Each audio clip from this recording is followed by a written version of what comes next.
Jackson Mercer stood in the center of Broken Ridge's dusty Main Street, $5 lighter and his whole world turned upside down. The woman was already a shadow against the blood-orange sunset, her black mare kicking up clouds that looked like smoke from a dying fire. He could still smell her, leather and sage and something wild he couldn't name. His hands were shaking, and he didn't know if it was from what she'd whispered to him or from the look in her storm-gray eyes when she'd taken his money. Before we begin, drop a comment below with your country and what time it is right now where you're watching. Whether it's sunrise in Nairobi, midnight in New York, afternoon in Canada, or evening in France, I want to know. Don't just sit back, tell me where in the world you are. Now let's dive into the story. You just got robbed, son, old Gus called from the saloon porch, spitting tobacco juice into the dirt. $5 for a woman who won't even tell you her name. That's the saddest thing I've seen since the Thompson boy bet his horse on a dead man's hand. But Jackson wasn't listening. He was watching her disappear into the canyon pass, and something in his chest was pulling him after her like a rope tied to his ribs. He'd come to Broken Ridge 3 days ago with nothing but a worn saddle, a horse named Judas, and enough shame to fill the Colorado River. He'd been running from the past, from the fire that took his family's ranch, from the accusations that still followed him like buzzards. He'd planned to drift through this town the same way he'd drifted through a dozen others, invisible, forgettable, already gone. Then she'd walked into the general store. She hadn't looked at him at first. She'd been counting coins on the counter, her fingers moving quick and precise, while Merle Patterson watched her with the kind of suspicion he saved for anyone who wasn't born within 50 miles of his store. Her coat was the color of storm clouds, and her hair was braided so tight it looked like it hurt. She'd been trying to buy bread and jerky, but she was $2 short. "I don't run a charity," Merle had said, sweeping the coins back toward her. "You got money, you buy. You don't, you leave." Jackson had stepped forward before he could think. "I'll cover it." He'd placed $5 on the counter, half of everything he had left in the world, and get her whatever else she needs. She turned to look at him then, and he'd felt his breath catch. Her face was angular and sharp, with a scar running from her temple to her jaw like someone had tried to erase her and given up halfway through. But her eyes, God, her eyes were the gray of a thunderstorm rolling over the plains, and they looked right through him like she could see every secret he'd ever kept. "Why?" she'd asked, and her voice was rough, like she didn't use it much. "Because I know what it's like to be hungry," he'd said. She'd studied him for a long moment, and then she'd leaned in close enough that he could feel her breath on his cheek. "You just bought yourself a debt, cowboy," she'd whispered. "And I always pay my debts, but some debts cost more than money. 3 days from now, when the sun sets on Devil's Peak, you'll understand what you've done. Don't follow me. Don't try to find me. And whatever you do, don't trust Sheriff Blackwell." Then she'd taken the supplies, walked out of the store, mounted her black mare, and ridden straight out of town like the devil himself was chasing her. That had been 20 minutes ago, and Jackson was still standing in the street, his heart hammering against his ribs. The sun was sinking fast now, painting the canyon walls the color of fresh blood. Somewhere in the distance, a coyote howled, and the sound made the hair on the back of his neck stand up. "She's trouble, that one," Merle said, stepping out of his store to stand beside Jackson. "Been through here twice before. Never stays, never talks to nobody, always looking over her shoulder like someone's hunting her." "Who is she?" Jackson asked, his voice rough. "Don't know, don't want to know." Merle scratched his chin. "But I'll tell you this, the last time she came through, 2 men came looking for her 3 days later. Federal marshals, they said. They tore this town apart, questioned everyone, threatened Blackwell. Then they left just as quick, heading toward Devil's Peak." "Did they find her?" "Don't know that either, but they never came back." Merle's eyes were dark. "And one of their horses wandered into town a week later with an empty saddle and blood on the reins." Jackson felt something cold settle in his stomach. He looked toward the canyon where she'd disappeared, and he knew, absolutely knew, that he was going to follow her. Not because of the cryptic warning, not because she was beautiful in a dangerous, broken kind of way, but because in that moment when she'd looked at him, he'd seen something he recognized. She was running from something that wouldn't stop chasing her. Just like him. "Don't do it, son," old Gus called from the saloon. "Some ghosts are meant to stay buried." But Jackson was already walking toward the stable where Judas was waiting. The sun touched the horizon, and the shadows grew long and hungry. In 3 days, something was going to happen at Devil's Peak, and whether she wanted him to or not, he was going to be there. Because $5 wasn't the debt. The debt was the hope he'd seen flickering in her eyes right before she turned away.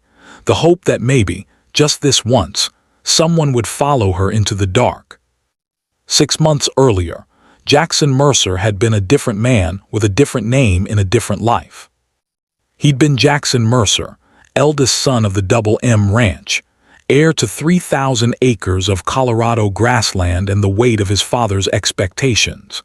He'd been the responsible one, the steady one, the son who never made mistakes because mistakes cost money, and money was all his father, Marcus Mercer, seemed to care about.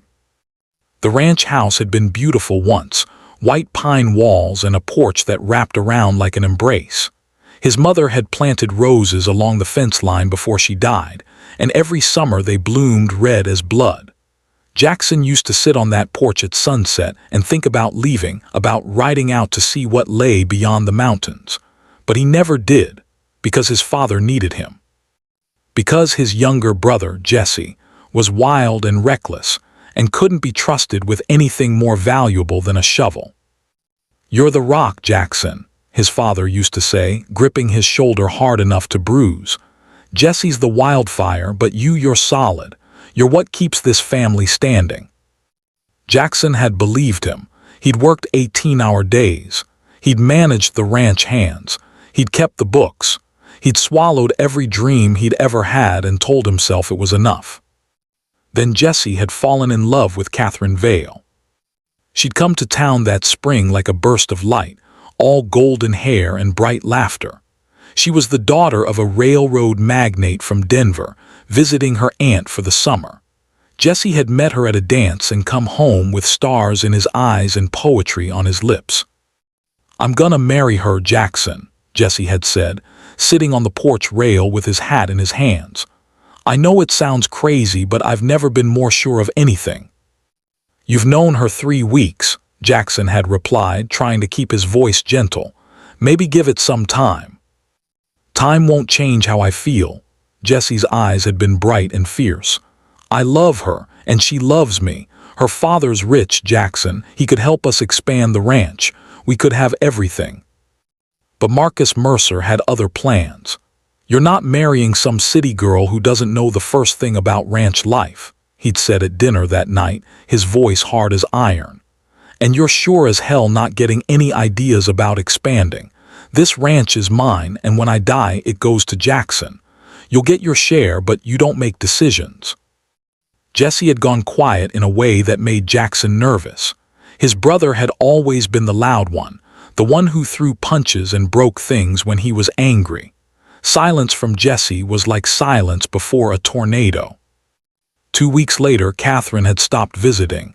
Jesse had started drinking, and Marcus had smiled like he'd won a war. "She wasn't right for us anyway," Marcus had said. "City women don't last out here. You did him a favor." But Jackson had seen the look in Jesse's eyes, and he'd known his father was wrong. It wasn't a favor. It was a wound that would fester. The fire had started on a Thursday night in late September. Jackson had been in the barn checking on a mare about to foal when he'd smelled the smoke. By the time he'd run outside, the house was already burning, flames shooting through the roof like demons clawing at the sky. His father had been inside. Jackson had tried to go in. But the heat had driven him back. He'd screamed until his voice gave out, watching the house his mother had loved collapse into ash and ember.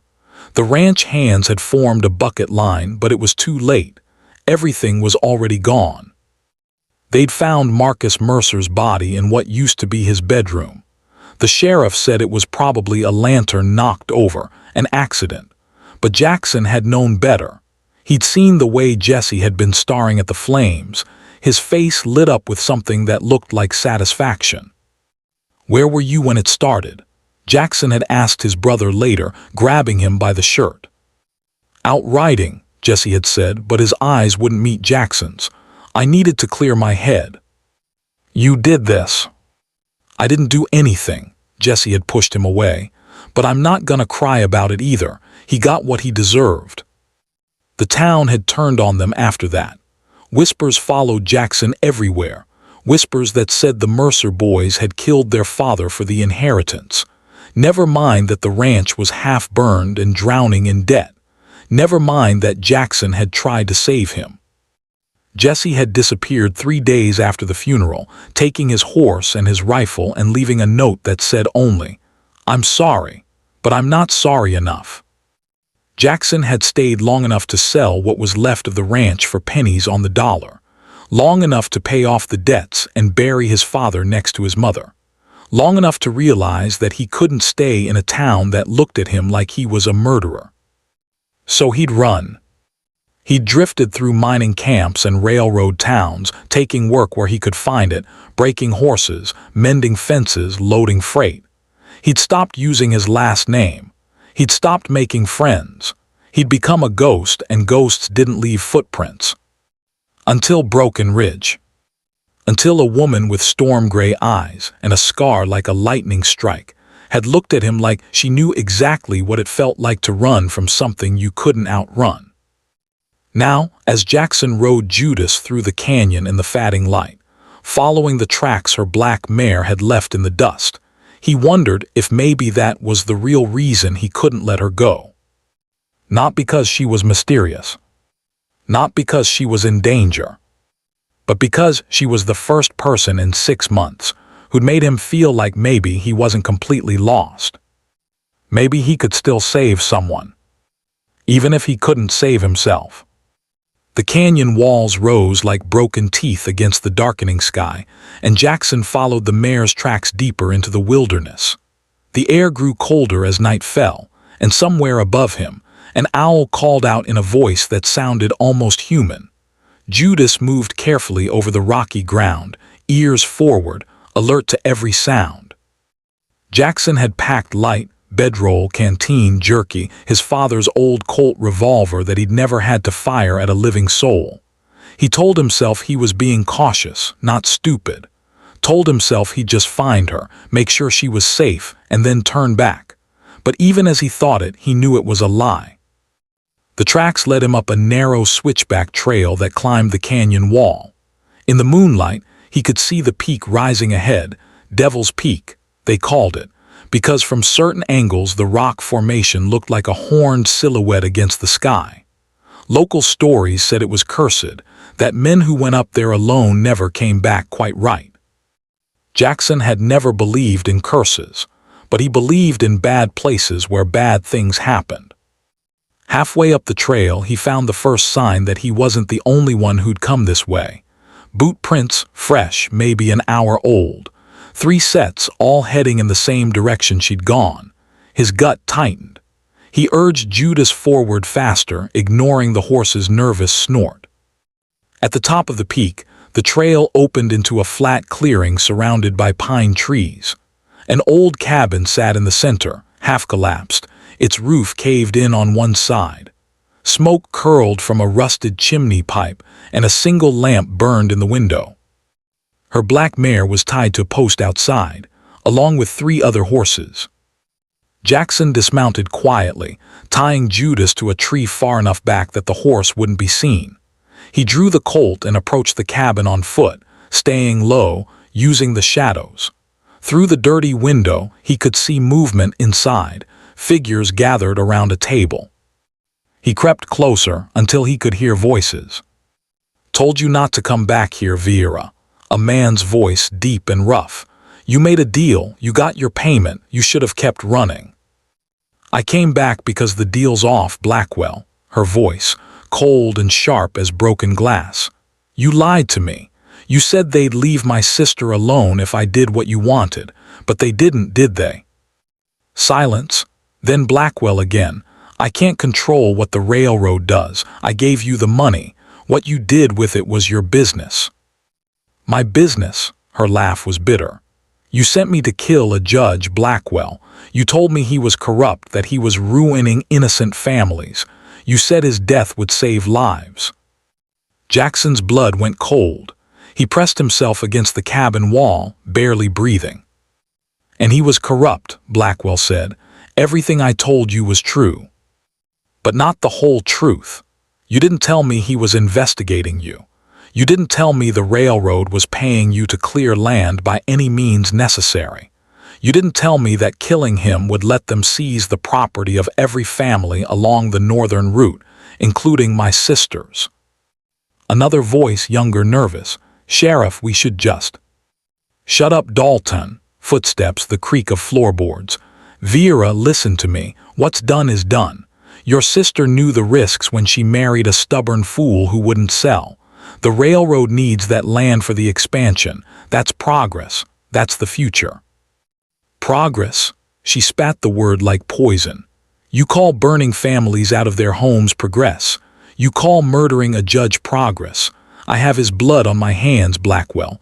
I killed him because I trusted you, because I thought I was doing the right thing. You killed him because I paid you $500, Blackwell said coldly. And because if you didn't, I would have told the marshals where to find you and your sister. Don't pretend this was about morality, sweetheart. You're an outlaw. You've always been an outlaw. Jackson heard a sharp sound, wood scraping against wood, a chair being pushed back. I was an outlaw because you made me one, Vera said, and her voice was shaking now. When I was 16, you arrested my father for a crime he didn't commit. You testified against him. You sent him to the gallows. And when my sister and I had nowhere to go, no money, no family, you offered me a deal. Work for you, do your dirty jobs, and in exchange, you'd protect her. And I did protect her. For 7 years, I kept her safe. Until she became inconvenient. Until she married a fool who got in the way of progress. A gunshot cracked through the night, deafeningly loud. Jackson flinched, pressing himself flatter against the wall. Through the window, he saw Vera standing with a smoking pistol in her hand, aimed at the ceiling. Plaster dust drifted down. The next one goes through your skull, she said quietly. Where's my sister, Blackwell? Where's Emma? You can't kill me, Vera. You kill a sheriff, you'll hang. I'm already dead. They'll hang me for killing the judge the moment anyone figures it out, so I've got nothing to lose. You kill me, and my deputies here will gun you down before you can blink. Then we'll all die together. Sounds fair to me. The silence stretched tight as a wire. Jackson's mind was racing. He had to do something. He couldn't just let this happen. But what could he do? He was one man with a gun he barely knew how to use against a corrupt sheriff and 2 deputies. Then he remembered her words in the general store. Don't trust Sheriff Blackwell. She'd known he'd follow her. She'd known he'd end up here. She'd been counting on it. Jackson took a breath, then kicked the door open and stepped inside, his Colt raised. Everybody stop, he said, trying to keep his voice steady. Nobody needs to die tonight. 4 heads turned toward him. Sheriff Blackwell was a big man with iron-gray hair and eyes like chips of coal. His 2 deputies, Dalton and another man Jackson didn't recognize, had their hands on their guns but hadn't drawn yet. And Vera stood across from them, her pistol still aimed at Blackwell, her face pale but determined. When she saw Jackson, something flickered in her eyes, surprise, then anger. I told you not to follow me, she said. Yeah, well, Jackson replied, I'm not very good at following orders. Blackwell laughed low and mean. Well, isn't this touching? The lady's got herself a hero.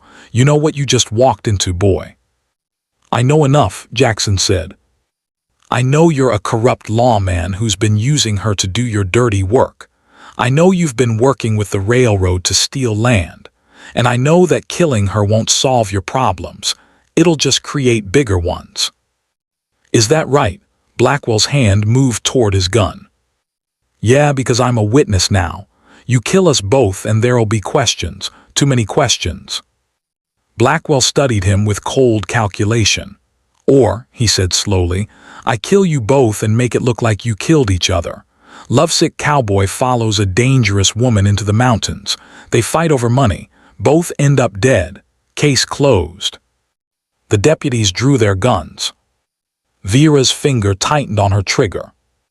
And Jackson realized he'd just made everything worse. Time moved like honey in those seconds before violence. Jackson could see the muscles in Blackwell's jaw tightening, could see Dalton's hand shaking as he aimed his revolver, could see the way the lamplight caught the scar on Vera's face and made it look like a warning carved into her skin. Wait, Jackson said, and something in his voice made everyone pause. You're right, Blackwell, you could kill us both. You could probably make it look like whatever you want, but you're thinking too small. Blackwell's eyes narrowed. I'm listening. You said the railroad's paying you to clear land for the expansion. That's a lot of money, right? Enough to retire on. Enough to disappear and live like a king somewhere nobody knows your name. Jackson kept his gun steady, kept his voice calm. But the problem with blood money is that it leaves traces, bodies, witnesses, marshals asking questions. You killed Judge Harrison, or rather, you had Vera kill him. And now you're planning to kill how many families along the northern route? Progress requires sacrifice, Blackwell said flatly. Maybe, but it also requires someone to take the fall when it all goes wrong. And it will go wrong, Sheriff, because people like you always get greedy. You'll push too far, kill the wrong person, and suddenly the railroad won't be able to protect you anymore. They'll cut you loose to save themselves. Dalton glanced at Blackwell nervously. The other deputy shifted his weight. What's your point, boy? Blackwell growled.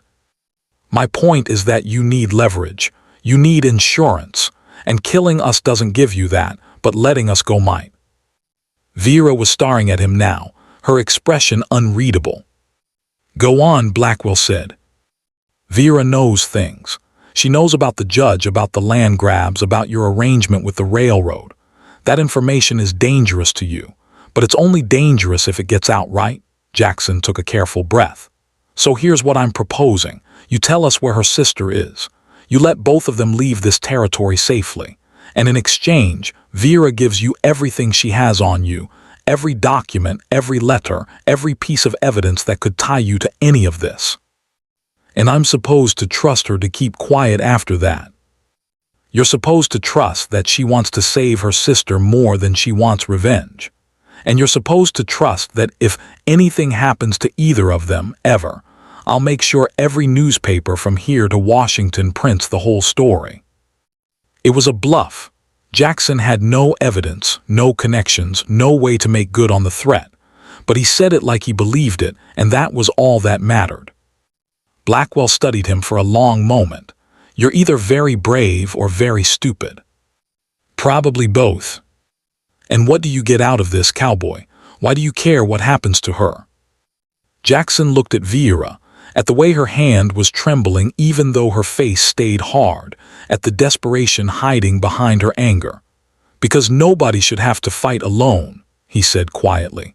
And because I know what it's like when people in power decide your life doesn't matter. The silence stretched. Outside, the wind picked up, rattling the broken shutters. Finally, Blackwell holstered his gun. Dalton put it away. The deputy hesitated, then obeyed. You too, Mitch. The second deputy lowered his weapon slowly. Vera didn't move. Your sister's in Silverton, Blackwell said. The railroad's holding her in a boarding house on 3rd Street. They're using her as leverage to make sure her husband signs over the land deed. He's got 3 days to decide. After that, he shrugged. Well, the railroad doesn't make threats it won't follow through on. 3 days, Vera repeated. Her voice was hollow. 3 days from now, when the sun sets on Devil's Peak, Jackson said, the pieces clicking together. That's what you meant. That's the deadline. She nodded once. Give me what you have, Blackwell said, all of it. Vera reached slowly into her coat and pulled out a leather satchel. She threw it onto the table between them. Letters from railroad executives, records of payments, names and dates, everything I collected while I worked for you. It's all there. Blackwell opened the satchel, rifled through it quickly. His face remained impassive, but Jackson saw something flicker in his eyes. Fear, maybe, or satisfaction. "All right," the sheriff said. "Here's how this works. You two have until sunrise to be out of this territory. You cross into New Mexico, you keep going, and you never come back. You talk to anyone about any of this, I'll know. And if I even hear a whisper that you've been spreading stories, your sister dies. Are we clear?" "Crystal," Vera said coldly. "And you," Blackwell turned to Jackson, "you're making a mistake getting involved in this. $5 doesn't buy you a seat at this table." "$5 bought me a conscience," Jackson replied, "something you wouldn't understand." Blackwell's smile was thin and cruel. "Conscience is expensive out here, boy. Hope you can afford it." They backed out of the cabin slowly, guns still drawn, eyes never leaving the three men inside. Only when they were outside, mounting their horses, did Jackson allow himself to breathe. Vera swung into her saddle with practiced ease. In the moonlight, she looked like a ghost carved from stone and shadow. "Why did you come?" she asked as they rode down the trail. "You know why." "I don't actually. Nobody does things for free, not out here, so what do you want from me?" Jackson thought about that, about his father burning in the ranch house, about Jesse's eyes reflecting the flames, about 6 months of running and never feeling like he could stop. "I want to know if it's possible," he said finally. "If what's possible?" "Saving someone, making a difference, being something other than," he trailed off. "Other than what you think you are." Her voice was softer now. "A coward, a failure, someone who let the people they loved burn." He flinched. "How did you?" "Because I see it in your eyes every time you look at me, the same thing I see in the mirror." She rode in silence for a moment. "The judge I killed, he had a daughter, 12 years old. She was in the courtroom the day I shot him. She watched him die." Jackson's stomach twisted. "I tell myself it was for Emma, that I had no choice, but the truth is I could have said no. I could have run. I could have found another way, but I didn't, because I was scared and I was desperate, and Blackwell made it sound so simple." Her voice cracked. "And now that girl doesn't have a father because of me." "That's why you came back," Jackson said, "not just for your sister." "I came back because I can't save the judge. I can't give that girl her father back. But maybe I can save Emma. Maybe I can do one thing right before." She stopped. "Before what?" She didn't answer. They rode through the night, and Jackson knew with absolute certainty that this wasn't over, that Blackwell wouldn't keep his word, that 3 days from now, when the sun set on Devil's Peak, someone was going to die. He just hoped it wouldn't be them. Silverton was a railroad town built from ambition and blood, its streets lined with buildings that looked like they'd been thrown together in a hurry and expected to collapse just as fast. The boarding house on 3rd Street was a narrow structure painted faded yellow, with crooked shutters and a porch that sagged in the middle like a broken back. They arrived at dawn, the sky bruising purple and pink above the mountains. Jackson's eyes burned from riding all night, and his bones ached from the cold. Beside him, Vera sat straight in her saddle despite the exhaustion Jackson knew she must be feeling. She hadn't spoken since they'd left Devil's Peak, and her silence felt like a wall he didn't know how to climb. "That's it," she said, nodding toward the yellow building. "3rd floor, window on the left. That's where they're keeping her." "How do you know?" "Because that's where they kept me when I first started working for Blackwell. Same room, same locked door." Her jaw tightened. "He has a pattern, thinks it's efficient." Jackson studied the building. 2 men sat on the porch, looking casual but alert. Railroad guards, probably, trying to pass as regular guests. A 3rd man stood near the entrance, smoking a cigarette and watching the street. 3 guards at least, Jackson said. Maybe more inside. 5, Vera replied. 2 on the porch, 1 at the door, 2 inside rotating shifts. I watched them change positions last time I was here. When was that? 2 weeks ago, right after Emma's husband refused to sell. She dismounted, tying her mare to a post behind the general store across the street. I tried to get her out then, made it as far as the 2nd floor before they caught me. Blackwell sent me away, said if I came back, he'd kill her himself. But you came back anyway. I told you I always pay my debts. She looked at him with those storm-gray eyes. You should go, this isn't your fight. We've been over this. I mean it, Jackson. You helped me get Emma out and you're making enemies of some very powerful people. The railroad doesn't forgive. Blackwell doesn't forget. You'll spend the rest of your life looking over your shoulder. I'm already doing that, he said quietly. At least this way it'll be for something that matters. She studied him for a long moment, and he thought he saw something like respect flicker across her face. You're a fool. Yeah, I get that a lot. They found a spot in the alley between 2 buildings where they could watch the boarding house without being seen. As the town woke up around them, Jackson learned pieces of Vera's story in the spaces between her silences. Her name was Vera Thorne. She was 23 years old. Her father had been a Union soldier who came west after the war, looking for gold and finding nothing but hardship. He'd been accused of stealing from a mining company. Falsely, Vera insisted, and Blackwell, who'd been a deputy then, had made sure the evidence pointed right at him. He hanged 3 days after the trial, Vera said, her voice flat. Emma was 14, I was 16. We had no money, no family, nowhere to go. That's when Blackwell made his offer. He said if I worked for him, he'd make sure Emma was taken care of, give her a place to stay, keep her safe. She laughed bitterly. I thought I was protecting her. Turns out I was just trading one chain for another. What kind of work did he have you do? At first, small things, delivering messages, watching people he didn't trust. Then it got bigger, roughing up folks who didn't pay their debts, setting fires in buildings the railroad wanted cleared, and then, she swallowed, then Judge Harrison. Jackson wanted to ask more, but the look on her face stopped him. Instead, he asked, what about Emma? How'd she end up marrying someone the railroad wanted gone? She met Thomas Burke at a church social 3 years ago. He was a school teacher, kind and gentle and everything our father wasn't. He inherited a small farm from his uncle, just 20 acres, nothing special. Except the railroad decided they wanted to run their northern expansion right through it. Let me guess, they made him an offer. Several offers, each one lower than the last. Thomas refused them all, said the land had been in his uncle's family for 40 years and he wasn't going to let them pave over that history for a train track. Vera's hands clenched into fists.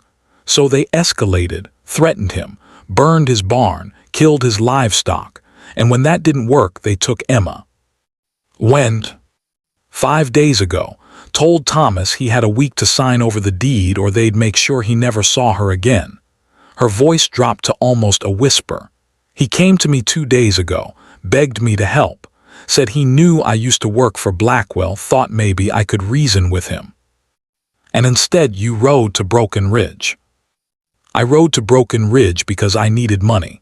I'd spent everything I had trying to build a new life after I left Blackwell's employment. I needed supplies, a fresh horse, enough to get me and Emma out of the territory for good. She looked at him. Then you walked into that general store and paid for a stranger's bread like it was the most natural thing in the world. It was just $5. It was more than that. It was, she trailed off, struggling for words. It was the first time in 7 years someone helped me without wanting something in return, and I didn't know how to accept it, so I tried to warn you off instead. That worked well, Jackson said dryly. You're still a fool. And you're still stuck with me.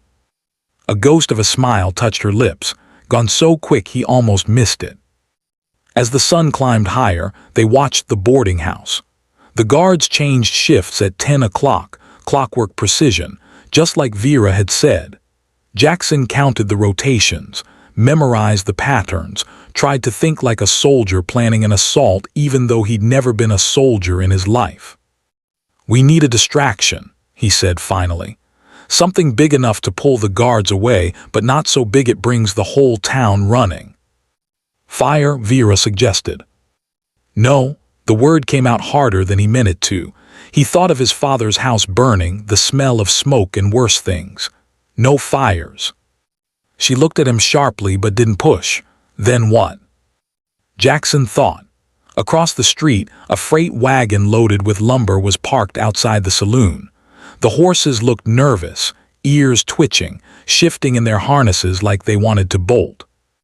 "Those horses," he said, "how many shots would it take to spook them?" Vera followed his gaze. "You want to cause a stampede in the middle of town." "I want to cause chaos. Difference is subtle but important." "That's insane." "You got a better idea." She didn't answer, which he took as a no. They waited until noon, when the street was busy with people coming and going from lunch. Jackson positioned himself at the far end of the street with his Colt drawn. Vera stayed near the boarding house, ready to move the moment the guard's attention shifted. He fired 3 shots into the air. The horses screamed and bolted, the wagon lurching forward with a screech of wood and metal. The lumber load shifted, boards crashing into the street. People shouted and dove for cover. The horses ran wild, pulling the wagon in a wide arc that sent it careening toward the boarding house. The guards jumped to their feet, shouting orders, trying to stop the runaway wagon before it demolished the porch. Vera moved like smoke. She was through the front door and up the stairs before anyone realized she was there. Jackson ran after her, taking the steps 3 at a time. Behind them, the wagon crashed into a water trough, the horses still screaming. "Third floor, left door locked." Vera shot the lock off and kicked the door open. Emma Thorne Burke was sitting on the bed, her hands bound, her face pale but defiant. When she saw Vera, she started crying. "I told you not to come," Emma said. "I never listened to you," Vera replied, cutting her sister's bonds with a knife. "Let's go." They ran. They made it to the horses before the guards realized what had happened. Jackson boosted Emma onto Judas while Vera mounted her black mare, and they rode hard out of town, bullets cracking the air behind them. One shot grazed Jackson's shoulder, burning like a brand, but he didn't slow down. They didn't stop until they were 5 miles out, hidden in a grove of cottonwoods near a dry creek bed. Jackson slid from his saddle, his shoulder throbbing, blood seeping through his shirt. Emma was shaking so hard her teeth chattered despite the afternoon heat. "Let me see it," Vera said, already moving toward him. "I'm fine." "You're bleeding through your clothes. Sit down." He sat.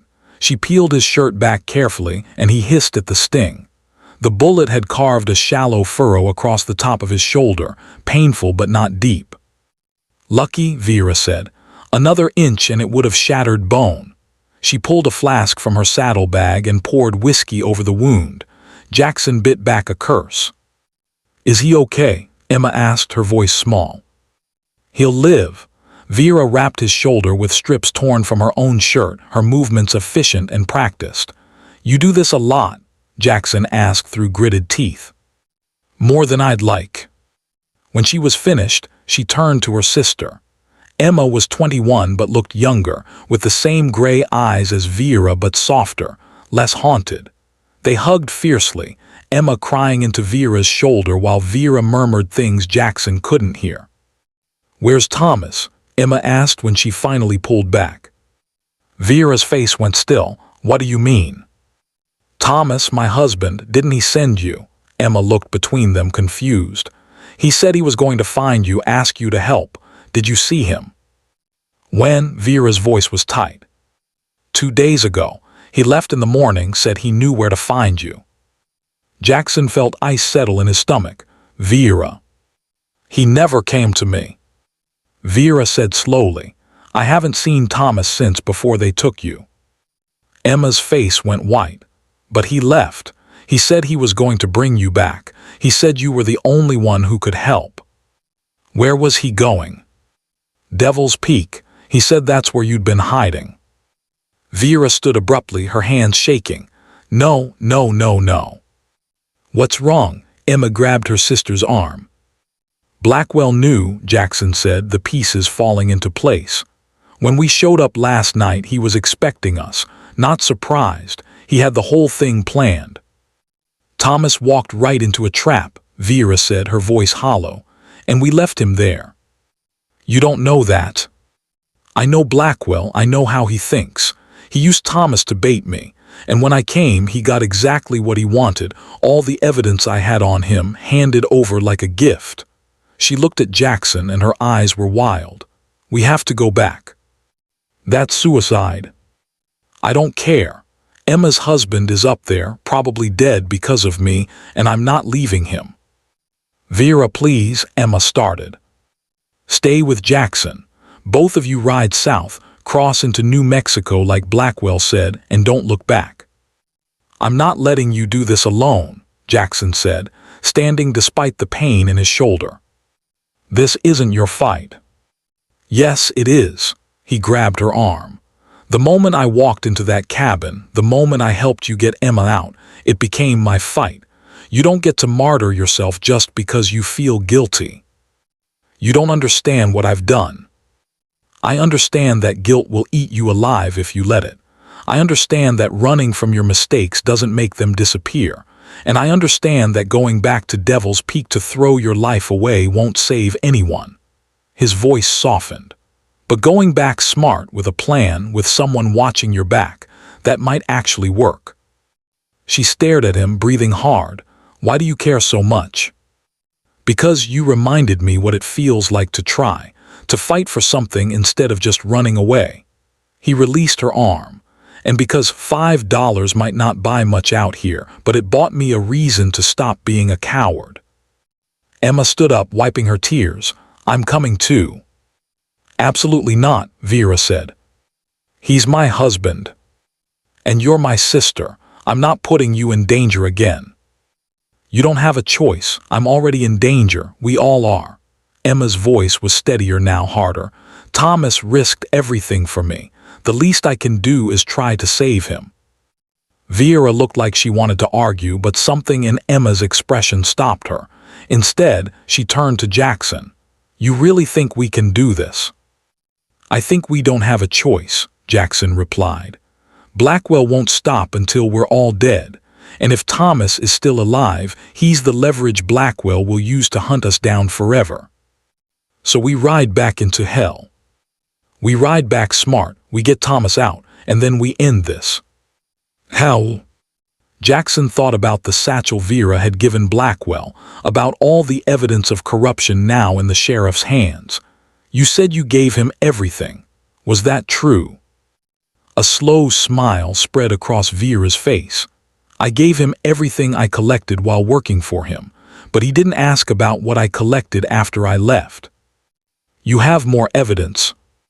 Hidden in a lockbox in the Broken Ridge Bank. Letters, photographs, testimonies from people the railroad hurt. I was saving it for insurance. Then we use it, but first we need Thomas. They rode as the sun began its descent toward the horizon, three people bound together by desperation and something that felt almost like hope. Jackson's shoulder ached with every movement of the horse, but he ignored it. Pain was temporary. Regret was forever. As Devil's Peak rose ahead of them, dark and menacing against the bleeding sky, Jackson thought about his father's last moments in the burning house. Thought about Jesse's face lit by flames. Thought about 6 months of running from a past he couldn't change. Maybe it was time to stop running. Maybe it was time to walk through the fire and come out the other side. Even if it burned. They approached Devil's Peak from the north this time, leaving the horses tied in a ravine a mile from the summit. Jackson's shoulder screamed protest with every step, but he gritted his teeth and kept climbing. Emma moved like a woman possessed, driven by fear and love in equal measure. And Vera moved like a ghost returning to haunt the place she died. The cabin looked different in daylight, smaller, more pathetic, the kind of place where dreams went awry, but Jackson could see fresh boot prints in the dirt, horses tied to the posts, smoke still curling from the chimney. Someone was definitely home. "I count 4 horses," Vera whispered from their hiding spot behind a cluster of boulders. "Blackwell's is the roan, the others I don't recognize." "Could be Thomas's," Emma said hopefully. "Could be reinforcements," Jackson countered. "We need to get closer, see who's inside." They circled around to the back of the cabin, where the collapsed section of roof created a gap they could see through. Jackson peered through carefully, his breath catching at what he saw. Thomas Burke was tied to a chair in the center of the room, his face bruised and bloody. Blackwell stood over him while 2 men Jackson didn't recognize, not the deputies from before, flanked the door. Both carried rifles. "Last time, schoolteacher, where did your wife's sister hide the rest of the evidence?" Blackwell's voice was calm, almost friendly, which somehow made it worse. "I told you I don't know what you're talking about." Thomas's voice was thick, slurred from pain. "I went looking for Vera to ask for help. I never found her."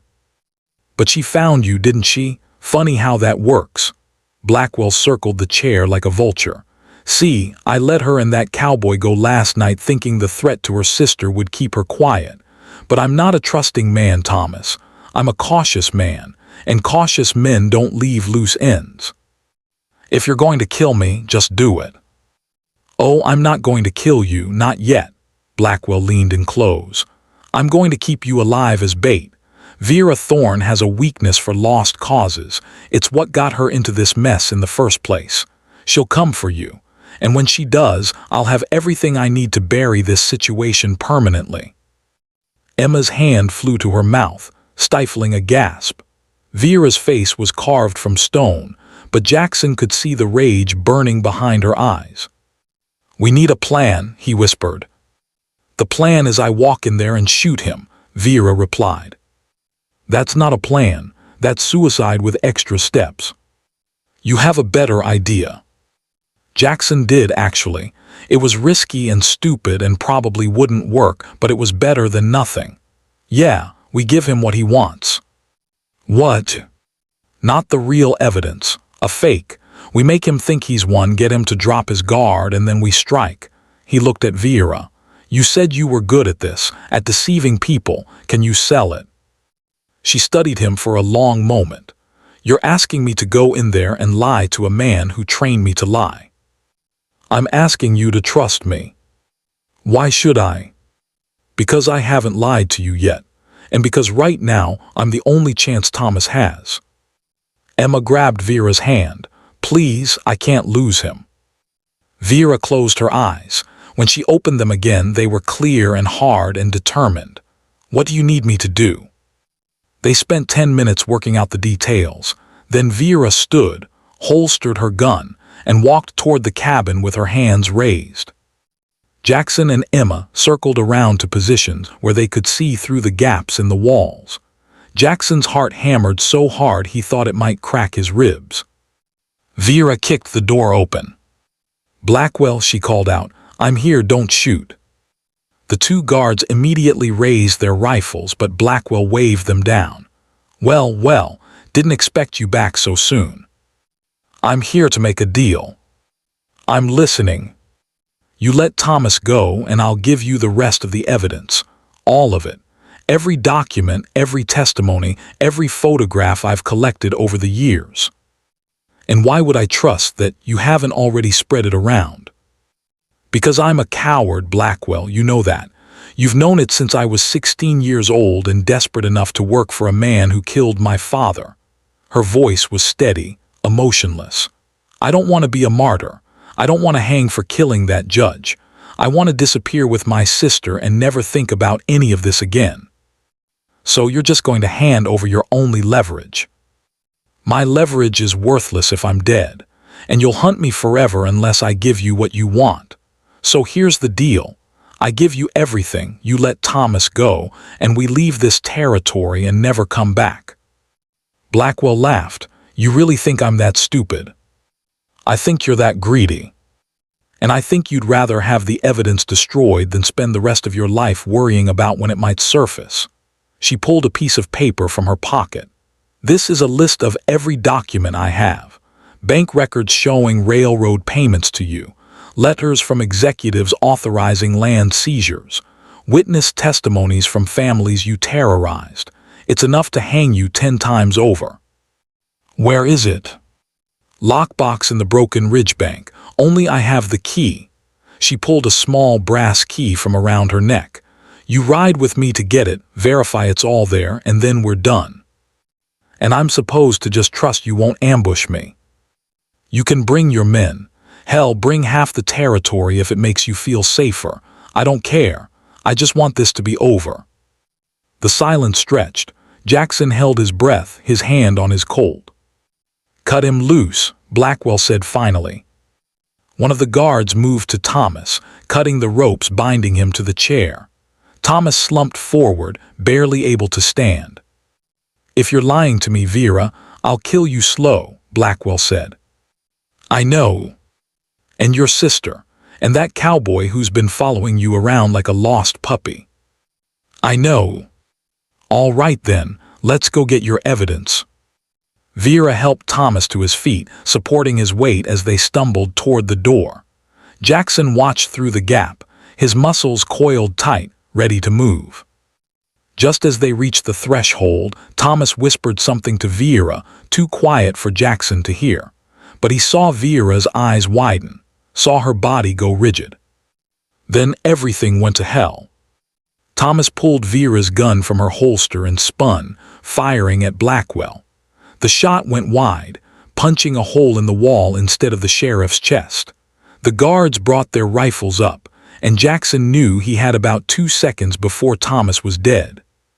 He kicked through the rotted section of wall and came up firing.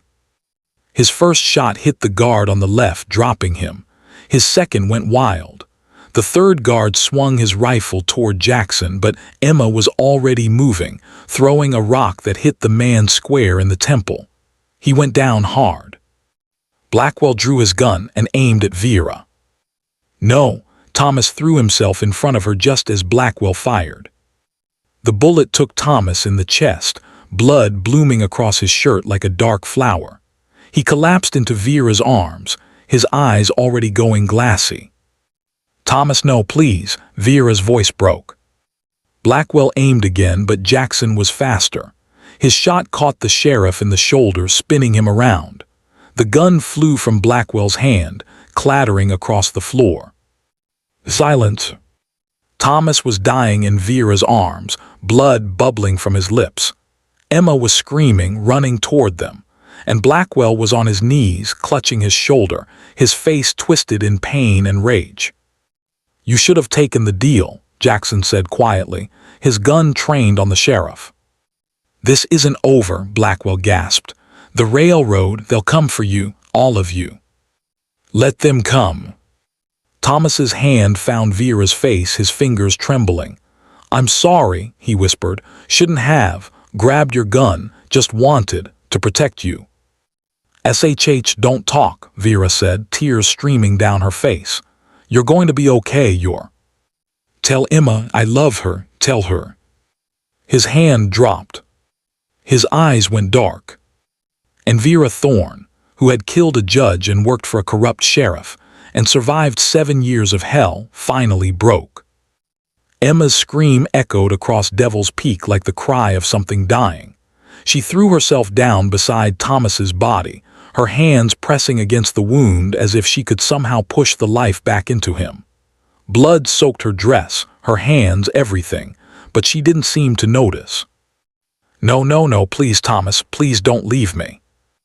Vera sat frozen, her arms still cradling her brother-in-law's body, her face blank with shock. Jackson had seen that expression before, in the mirror, the night his father's house burned. The look of someone whose world had just shattered and was trying desperately to hold the pieces together even as they cut her palms. Blackwell was trying to crawl toward his gun, leaving a trail of blood across the cabin floor. Jackson stepped on the sheriff's wounded shoulder, and Blackwell howled. "Stay down," Jackson said, his voice empty of feeling. The guard Emma had hit was unconscious, breathing but out of the fight. The other one, the one Jackson had shot, wasn't moving at all. Jackson checked his pulse. Nothing. His first kill. He waited for guilt or horror or something, but all he felt was a distant kind of numbness. "We need to leave," he said. "Now, those gunshots will bring people." Nobody moved. "Emma, Vera, we have to go." "I'm not leaving him," Emma sobbed. "I can't leave him here like this. We don't have a choice. I'm not leaving my husband in this place." Her voice cracked. "I'm not leaving him for the buzzards and the coyotes," and she couldn't finish, dissolving into tears. Vera finally stirred, gently laying Thomas's head on the floor. She stood slowly, mechanically, and walked to where Blackwell lay. Her movements were precise, controlled, terrifying in their calmness. "This is your fault," she said quietly. "All of it, every death, every broken family, every life destroyed. And for what? Money, power." "The future," Blackwell gasped. "Progress requires." She kicked him in the ribs. Don't you dare talk about progress. Don't you dare try to justify what you've done." "Vera," Jackson warned. But she wasn't listening. She picked up Blackwell's gun from where it had fallen, checked the chamber. 5 rounds left. "You took my father," she said, her voice shaking. "You took 7 years of my life. You made me into a killer. You used me and lied to me and dangled my sister's safety like a carrot I could never quite reach." She pressed the barrel against his forehead. "And now you've taken Thomas, a good man, a teacher, someone who actually tried to make the world better instead of burning it down for profit." "Vera, don't." Jackson stepped forward. "This isn't who you are. You don't know who I am." "Yes, I do. You're someone who's been hurt, someone who made mistakes, someone trying to protect the people she loves." He moved closer carefully. "But you're not a murderer, not really. The judge, that was Blackwell using you. This would be different. This would be you choosing to cross a line you can't come back from." "Maybe I already crossed it." "Maybe, but that doesn't mean you have to keep going." He reached out slowly, his hand covering hers on the gun. "Emma needs you, not vengeance, not blood, you." For a long moment, Vera's finger tightened on the trigger. Blackwell closed his eyes, waiting for the bullet. Then Vera lowered the gun. "You're right," she said. "Killing him is too easy, too quick." She looked down at Blackwell with something worse than hatred, pity. "I'm going to do something much worse.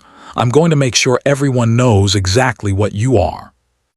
They tied Blackwell up with rope from the cabin and loaded Thomas's body onto one of the horses. Emma refused to let go of his hand, walking beside the horse the whole way down the mountain, as if her touch could somehow anchor him to the world he'd left. Jackson's shoulder was bleeding again, his shirt soaked through, but the pain felt distant and unimportant. Vera walked ahead of them, silent, her face set like stone. Jackson wanted to say something to her, to tell her it would be okay, that they'd survived, that they'd won. But the words felt hollow even in his own mind. They hadn't won. Thomas was dead, Emma was broken, and the railroad would keep coming until someone stopped them. By the time they reached Broken Ridge, it was full dark. The town was quiet, most people already asleep. They went straight to the sheriff's office, Blackwell's office, ironic and fitting, and tied him to a chair in his own cell. "Wait here," Vera said, and disappeared into the night. Jackson sat with Emma in the front room while she held Thomas's hand and cried. He wanted to comfort her, but what comfort was there? What words existed that could fill the whole death left behind?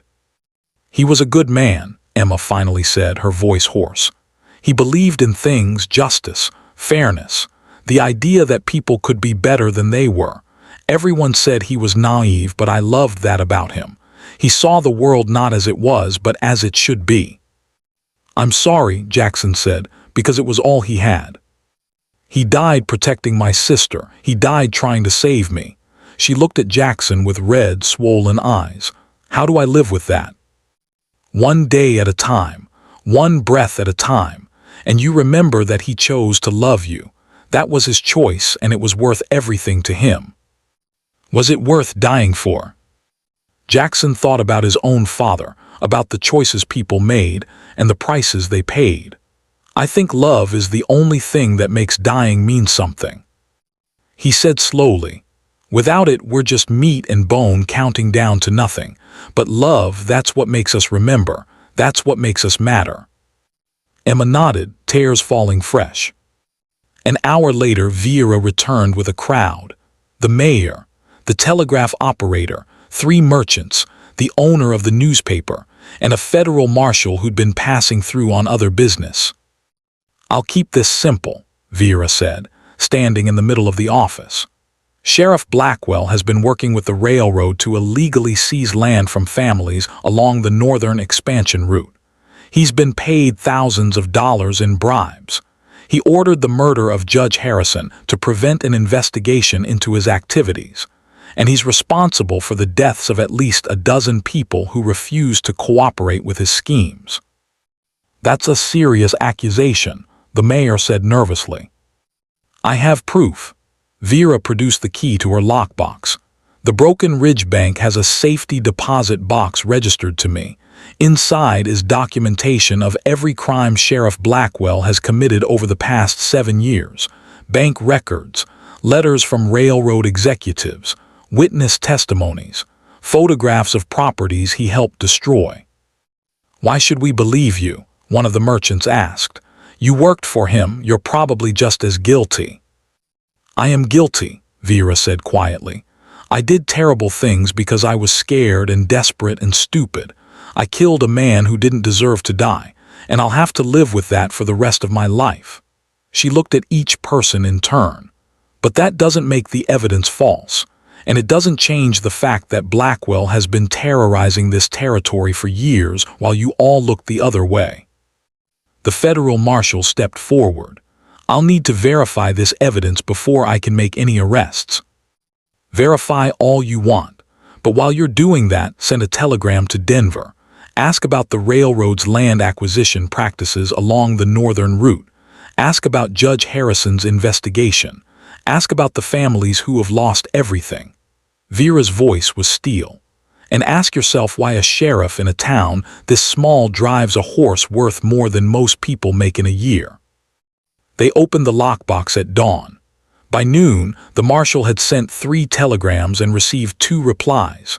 By sunset, Blackwell was in chains being transported to Denver to stand trial. Jackson watched from the porch of the boarding house as they loaded the sheriff into a reinforced wagon. Blackwell looked small and pathetic now, all his power stripped away, leaving only a bitter old man who traded his soul for gold. It's not enough, Vera said, appearing beside Jackson. He'll probably buy his way out, hire lawyers, make deals. Men like him always survive.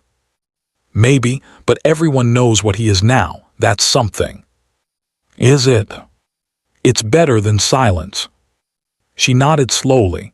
Thomas deserved better than this. He deserved to see justice done. He saw it, just not the way he expected.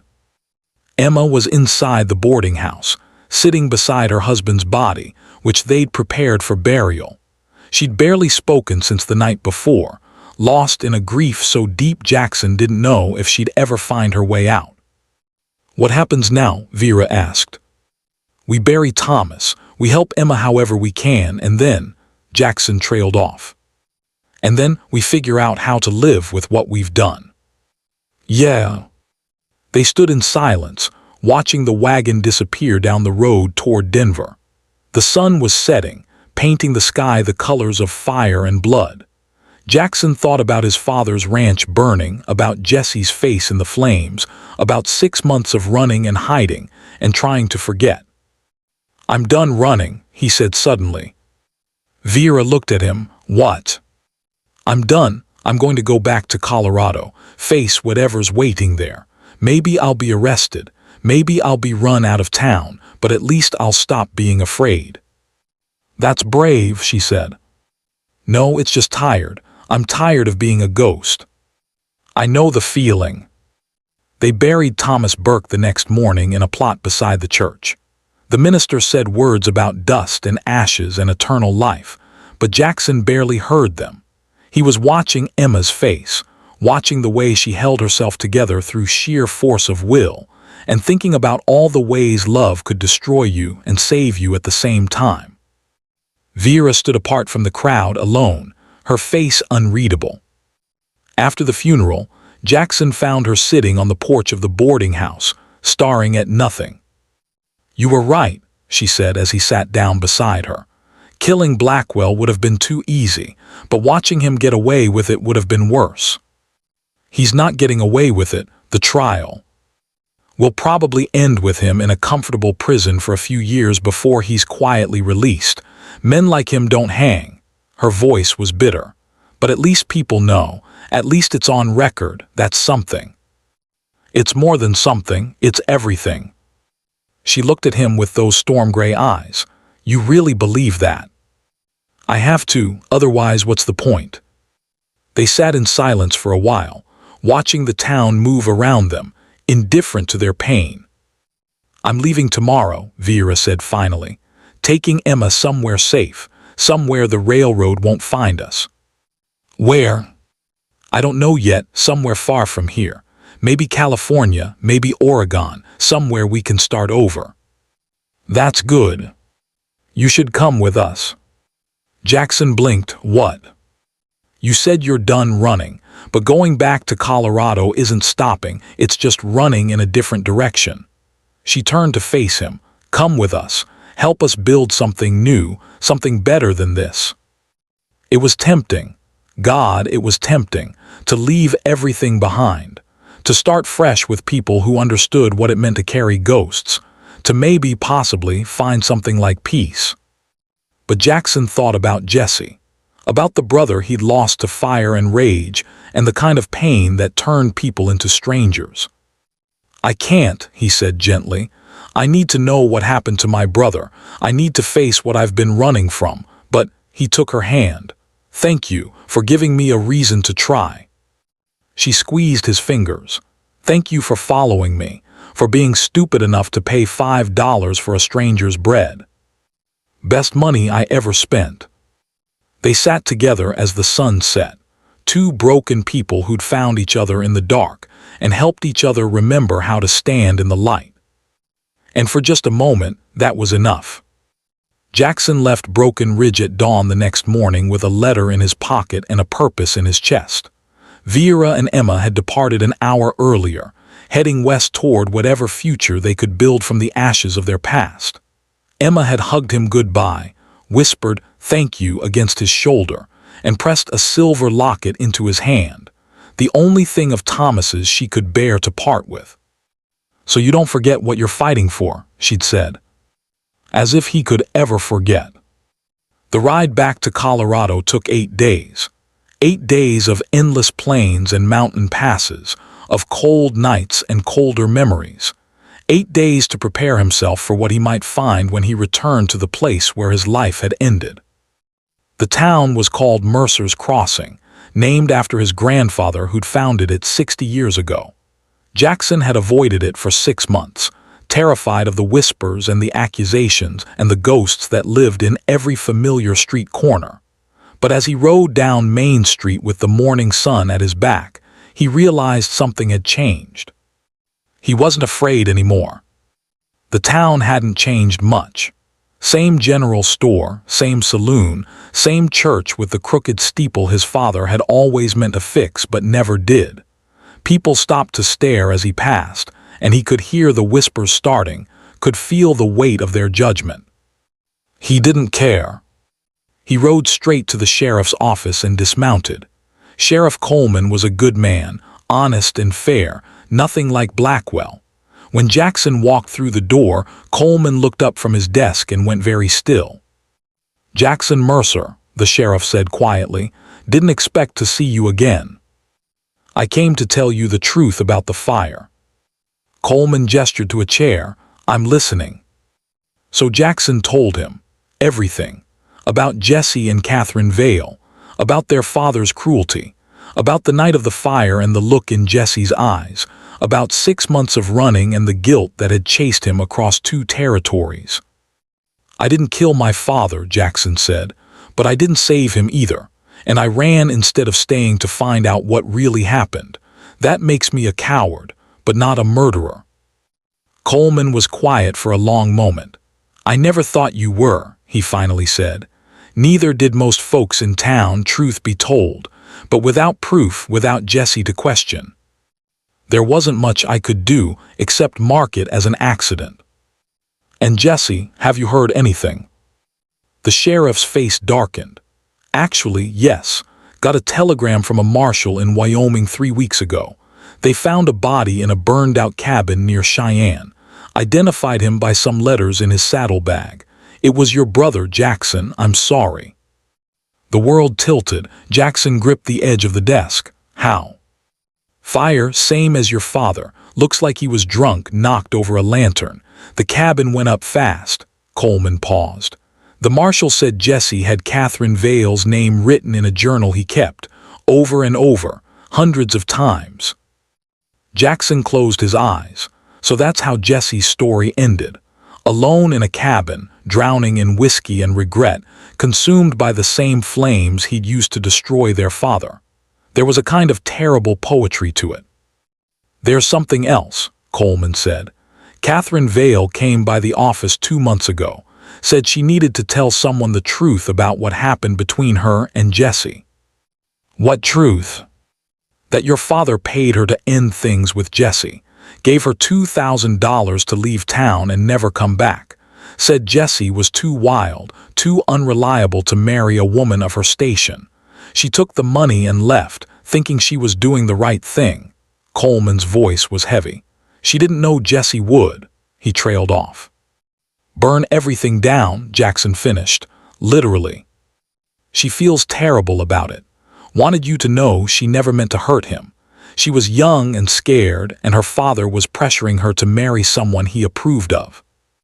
Jackson thought about Jesse's face the night he'd talked about Catherine, the way his eyes had lit up with a hope so bright it hurt to look at.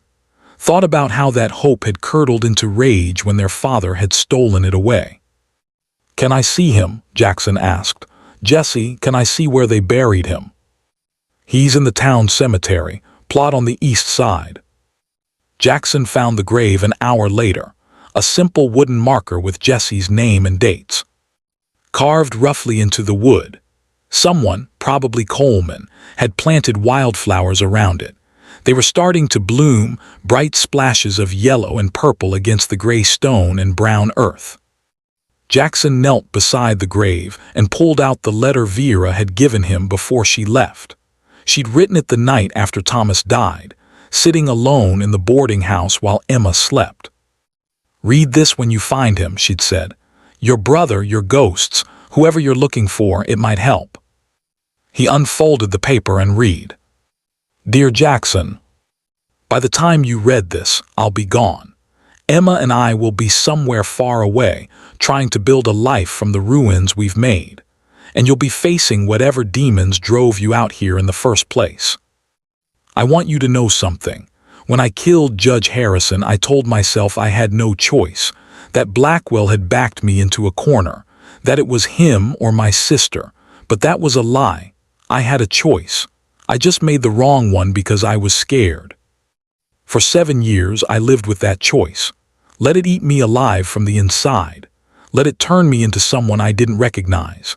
And it wasn't until I saw Emma in that boarding house, saw what my choices had cost her, that I realized something. Guilt is a fire that never stops burning. You can feed it with regret and shame and self-hatred until there's nothing left of you but ashes. Or you can starve it. Let it burn down to coals. Remember what you did wrong, but don't let it be the only thing you remember. Thomas died saving me. He made that choice. And I can either spend the rest of my life wishing he hadn't, or I can make that sacrifice mean something by becoming the person he believed I could be. Your brother made choices too, bad ones maybe, but they were his choices, not yours. You can't save him. You can't go back and fix what happened. All you can do is decide who you're going to be now, today, in this moment. So decide, Jackson Mercer. Decide if you're going to keep running from ghosts or if you're going to stand still long enough to let them pass through you. I hope you choose to stand. Always, Vera. Jackson read it twice, then folded it carefully and put it in his pocket next to the locket Emma had given him. He looked at Jesse's grave, at the wildflowers blooming stubbornly despite the hard earth, and felt something break open inside his chest. "I'm sorry," he said aloud.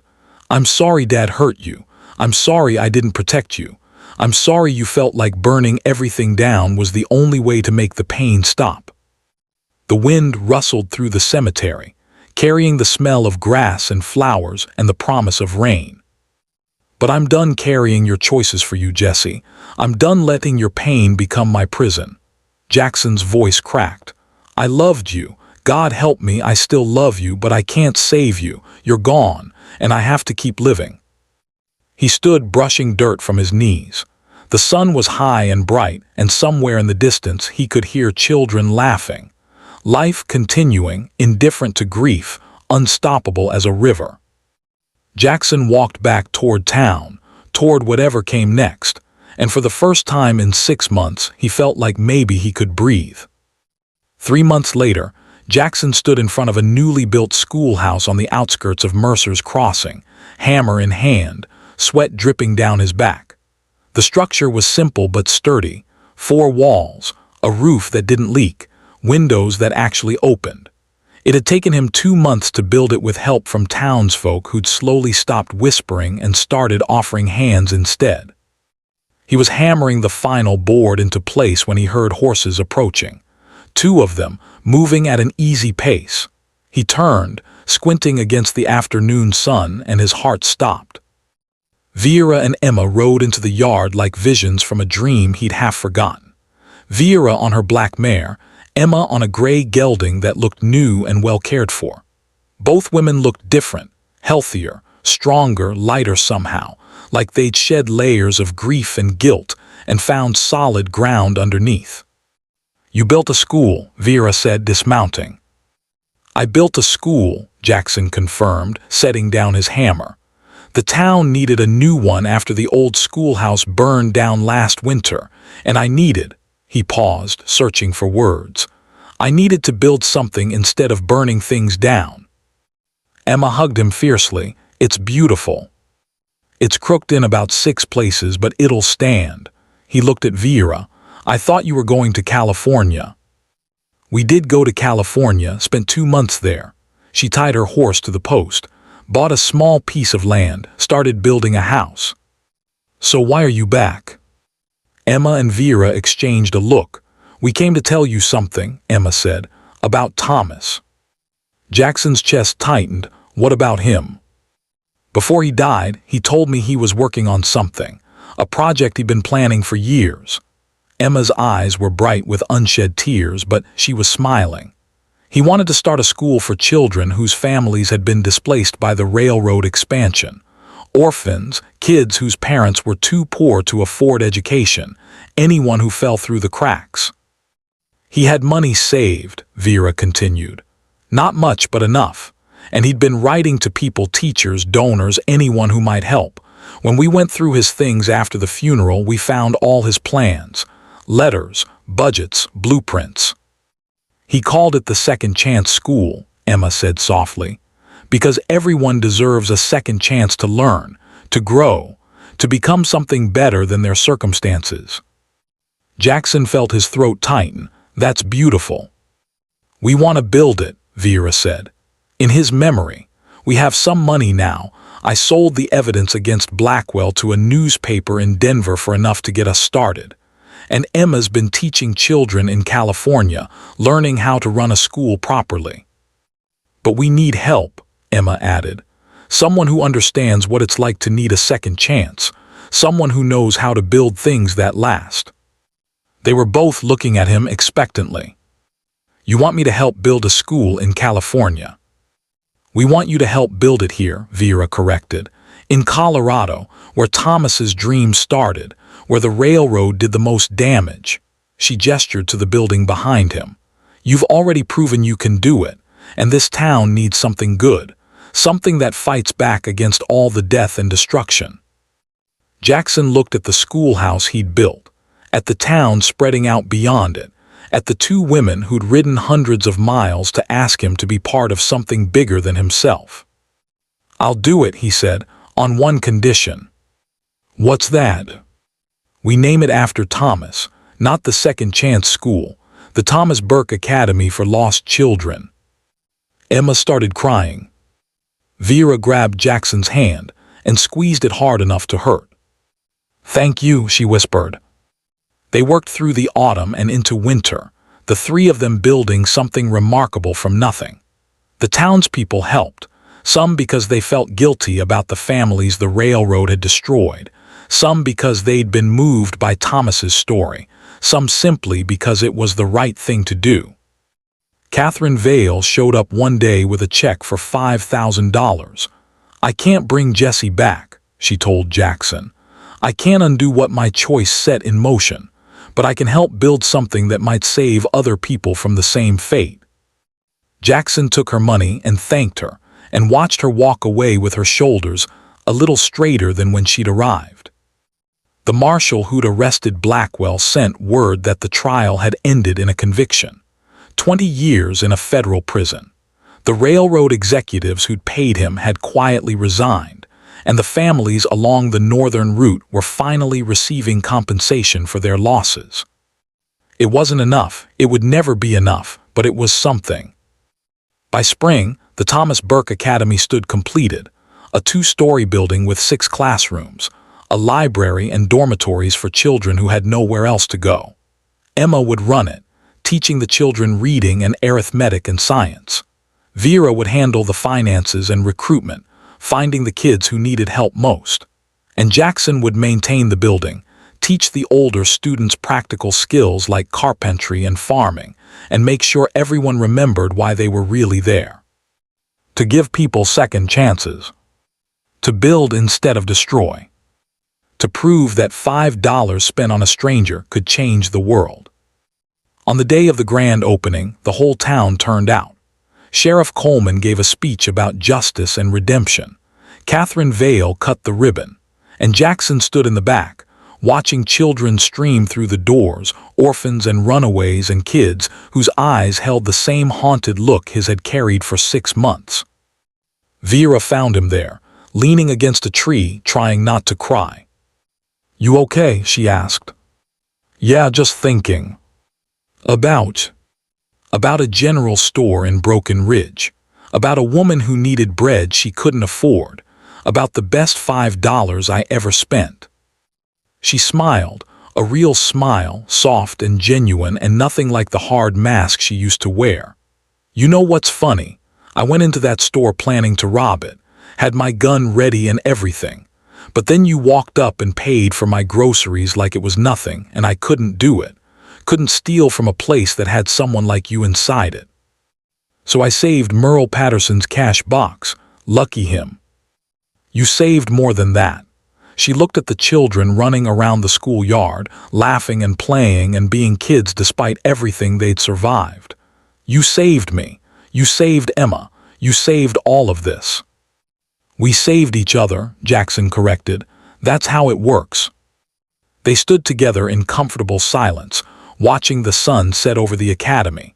Somewhere inside, Emma was reading to a group of children, her voice carrying through the open windows.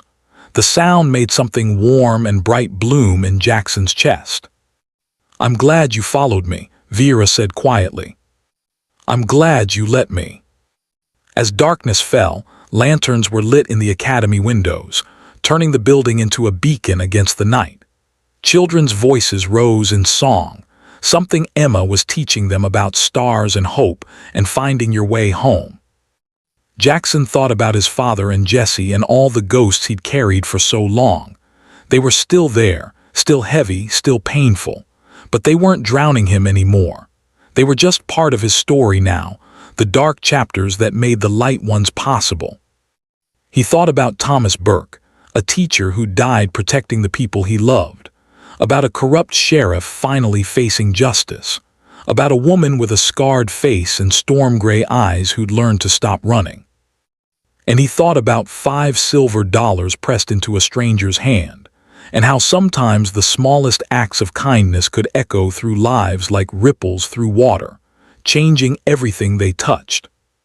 "Come on," Vera said, tugging his arm. "Emma wants us inside for the first dinner. She made her grandmother's stew recipe." "Is it good?" "Terrible, but we eat it anyway because it makes her happy." Jackson laughed, really laughed, deep and genuine, and followed her toward the light. Behind them, the sun finished setting on Devil's Peak, painting the sky the colors of fire and blood and beauty. The ghosts were quiet now, resting, content to watch from the shadows as the living learned to live again. And in a small town in Colorado, in a school named after a dead teacher, children who'd been lost found their way home. All because a lone cowboy once paid $5 for a mysterious stranger, and chose to follow her into the dark, and found in that darkness the light he'd been searching for all along.